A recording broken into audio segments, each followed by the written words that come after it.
Hello बच्चों, let's see the question here. Question says that the radii of two cylinders are in the ratio of 2:3 and their heights are in the ratio of 5:3.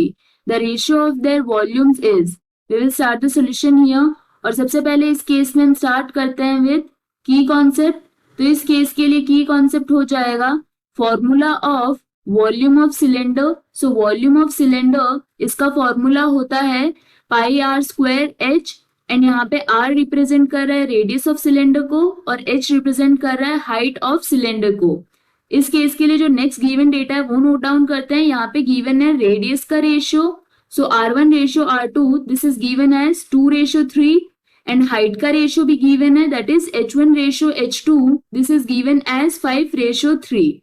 इस case में हमें find out करना है इन दोनों cylinders के volume का ratio that is V1:V2.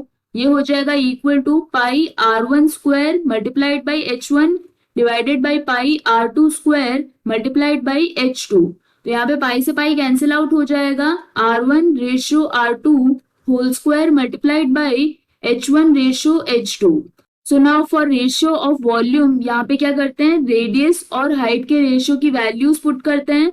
तो ये हो जाएगा 2/3 होल स्क्वायर मल्टीप्लाइड बाई 5/3.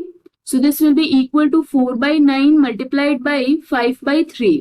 तो जब इसको हम सिंप्लीफाई करेंगे ये हो जाएगा equal to 20:27. So for this case अगर यदि रेडियस का रेशियो गिवन है और हाइट का रेशियो गिवन है तो दोनों सिलेंडर के वॉल्यूम का रेशियो हो जाएगा 20:27 which is B. This is the final answer. I hope you understood the explanation. All the best.